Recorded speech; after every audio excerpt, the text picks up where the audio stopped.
I'm just Manny Fernandez. I'm a Silicon Valley investor. Been featured on CNBC, Squawk Box a couple of times, Forbes, F, I don't know, a whole bunch of them. And I started off just as a normal guy that was buying properties. Bought investment properties at the age of 20. I heard there was a real estate guy here, so nice to meet you.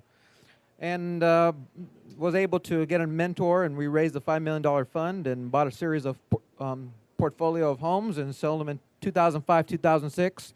Then I created a company that was called the Home Buying Center that was acquired by Select Group Real Estate, the largest real estate brokerage in Northern California, for undisclosed amount, $6.5 million.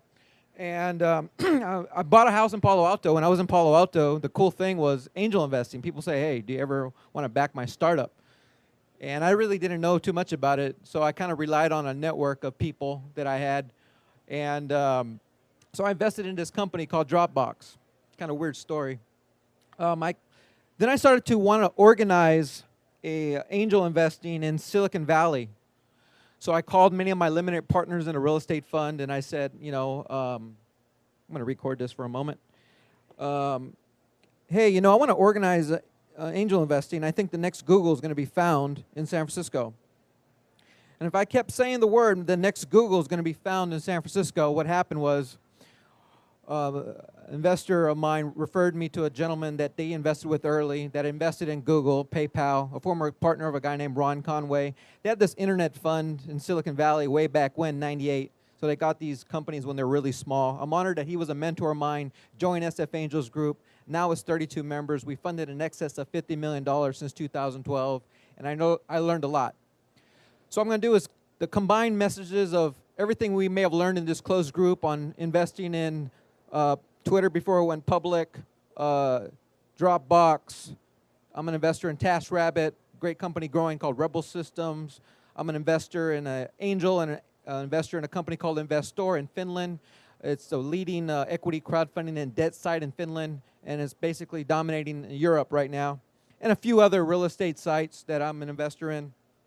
Best-selling author, and tell you this topic is about equity crowdfunding. And just want briefly, what's going on in the world is that history was made in Silicon Valley, where Dream Funded became the first platform approved by the SEC and FINRA to allow everyday people to invest. And on September 9th, September 19th, we're live, so everyone can invest.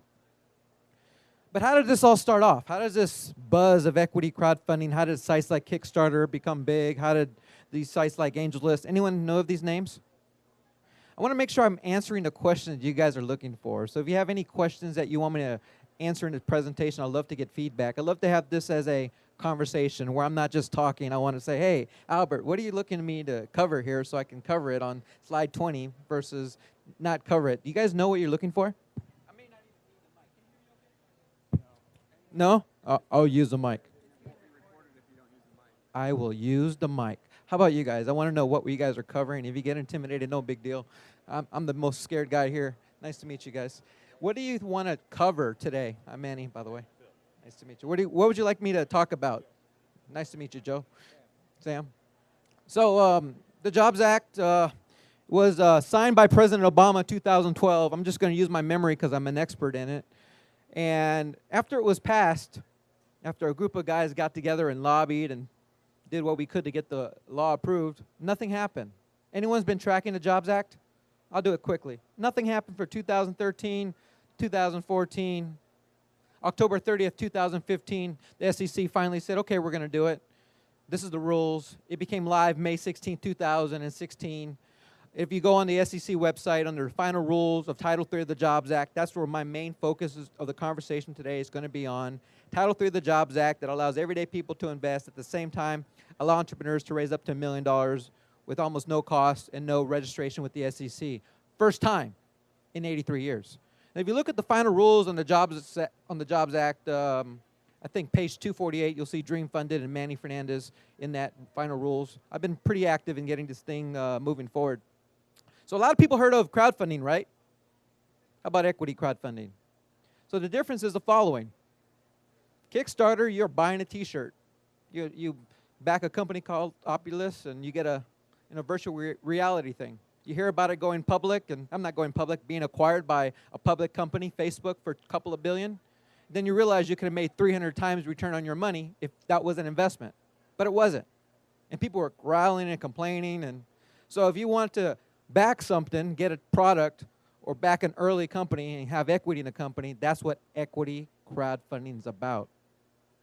But not all platforms are the same. You all heard of Kickstarter, right? Anyone use Kickstarter? No? All right. Kickstarter, again, you're buying a T-shirt, you're meeting someone, you're not getting any equity. Well, the pioneering sites in Silicon Valley, Angels List, they're where you can invest as low as $1,000 versus what our group is $50,000 minimum. And then you can get access to deals without attending an angel group. That was a big deal. They were operating way back when under a law called 506 D as in David, where accredited investors could invest. So it wasn't for the retail investor, the guy, everyday person that wanted to invest. And then you have listing platforms. I call them listing platforms because they don't vet. You're not investing in the company. Anyone can pay to be on there. So it's important to let people know if they're on Crowdfunder, doesn't mean anyone vetted them. It's just some company, and you got to talk directly to the entrepreneur. There's no vetting. There's a little vetting on Angels List under the syndicate model.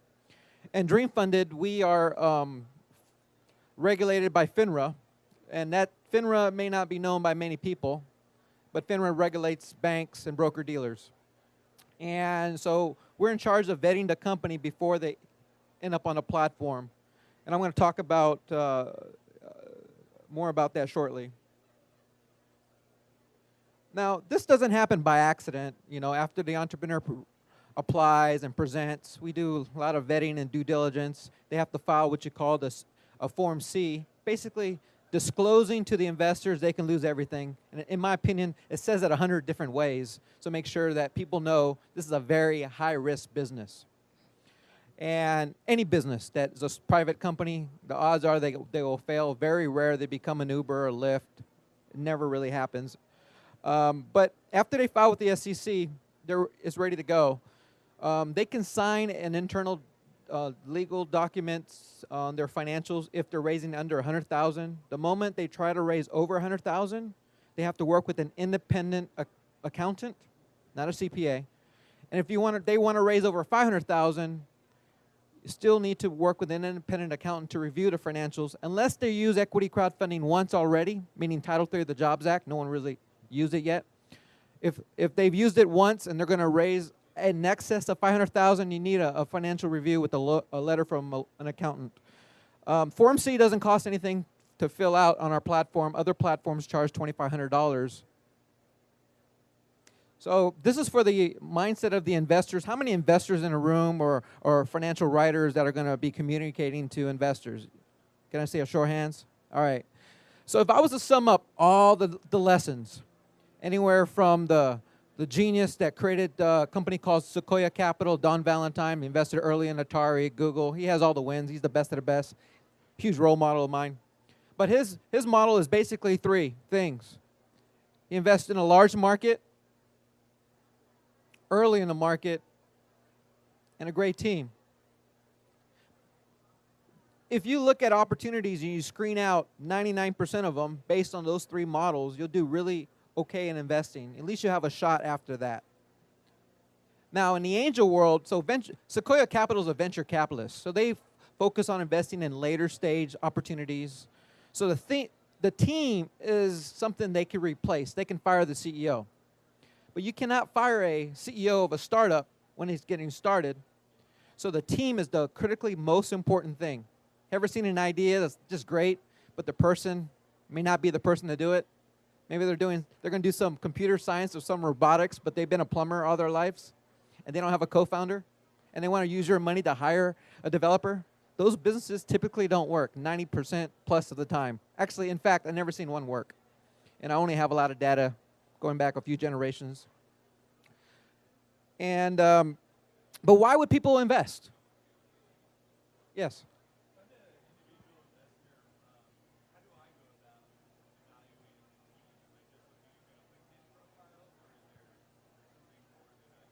Very great. That's a great question. The question was, if I'm an investor, how do I evaluate the team? And it's not too complex. I like to take the most complex things and boil it down and make it easy. If you're doing it in person, it's very much like dating. In dating, you meet with a lot of people, and you get a good gut sense if you want to meet with that person again or you never want to call that person back. Does that make sense? If you're doing it with an entrepreneur and you have that gut feeling, there's something wrong there. And sometimes you have to review at least 100 companies to get a good gut feeling, to understand if this is something good or bad. Same thing like dating. Online, you don't have that privilege. So you're looking at the team. If they're a technical team, you want a co-founder that's a technical co-founder that will be programming it in-house. And I'm not saying this is for entrepreneurs that are going to tell me, I'm telling them that this is, don't invest in our company because they don't have a co-founder that's a technical person, but we never seen that work. I'm a capital advisor at Stanford University in the Graduate School of Business. We never seen it work. So the mandatory thing, get a co-founder that's a developer in-house. If they say, oh yeah, we're going to outsource it to India because it's a lot cheaper, don't worry, it's better for your money, is worse. So that's an important thing. You want to also look at what business they're building, and then look at the team's track record if see their track record adds up. That's a good starting point. Now, again, there's advanced things that will say, well, Reid Hoffman, the co-founder of LinkedIn, he wasn't a computer scientist. He studied at Oxford, and he wasn't the guy to build it. But so those are the freak of natures that was wrong. But I'm talking about, let's talk about 95% of it, so help to keep the investment risk low. Does that make sense? So she says I got 10 minutes. Most startups, you'll never see your money back for 11 years. Most will fail. Again, I'm proud to say I'm a secondary investor in Lyft. I was in Twitter. We're in Dropbox. But the real way to get the money back when it goes public. In the meanwhile, it's just bragging things. It does me no good. Does that make sense? You don't want to do that. Only invest what you can lose too. So this is something that the best way of investing is team early in the market trend in a huge market. In my opinion, for the earlier investors, don't fall in love with the entrepreneur. Fall in love with the traction. What have they done? What prototype have they built? Have they talked to customers? Do they have sales? Is this just a fantasy? Are you just in a fantasy business with them? Look for sales. Look for proof of concept. And all investing, it goes like this. On the very left is a concept. This is a concept stage businesses that you'll find in Title III of the Jobs Act. Idea, team, don't have any rich family, friends, and they're looking for you for support. Invest what you can lose. As they got the product development, it's kind of a minimal viable product. They actually got a website you can look at. They got some widget. They got something. Then, in that case, the opportunity may become a little bit more expensive, but the risk goes low. As you take the chart and go all the way to the right, the public company, the risk is at the lowest. There's still risk, but that's why it's more expensive. All the returns, you cannot get a 300-time return, 10-time return, 100-time return on a public company. So I'm just going to briefly, now, before I move forward, I got a couple of slides I can go through. So I want to survey the room to make sure I'm talking to the right crowd. So you're a reporter. I want to cover things. Who's an entrepreneur here looking to raise money? Any entrepreneurs? Look, 1, 2, 3, perfect, 4, all right. Any, okay. So I'm going to talk about how does this actually work? What's the magic behind going from zero to raising $1 million using equity crowdfunding? There was a company called Notion. It was an Internet of Things company. It was our first company we funded with accredited investors, and we did it outside of Silicon Valley, and we did it in 2015. They raised a round through Kickstarter. They had a lot of fans, if you will, and they attracted a big-name VC firm led by a guy named Tim Draper, a big venture firm. And they made an offer to invest, and we co-invested using our platform. And they raised, in a matter of 2 weeks, in excess of $2 million. They were listed in TechCrunch. And then investors started to complain, those that missed out on the deal. Again, the investors that missed out on the deal started to complain. They're going to say, yeah, but They're not going to get any real serious investors. They're going to fail because they use crowdfunding. They're going to get sued and all the other rumors that go along with it. Well, they went ahead and raised a Series A from a sophisticated investor at $3.5 million. So that's a perfect example of a team outside of Silicon Valley using crowdfunding, then later equity crowdfunding, and then raising it from a serious investor. So for the entrepreneurs in the room, when you do a crowdfunding platform, don't forget everyone's favorite radio station is WIIFM. What's in it for me? So when you create your video, when you create your PowerPoint, don't talk about what you're trying to do. Talk about what you're trying to do and how it benefits others. And the moment you do that, people may pay attention. For the entrepreneurs in the room, what the funding cycle is basically friends, family, and fools. So if you have some rich friends that can afford to lose, you don't need this. But if you're in the normal society that your dad's not a self-made millionaire and you don't have those millionaires in your family to support you, then you're going to try to reach out to angel investors. Then people say, well, wow, I don't know any angel investors. I'm not part of a group. They won't let me in. They won't let me pitch. I don't know how to find them. I'm not in Silicon Valley. Yes, sir.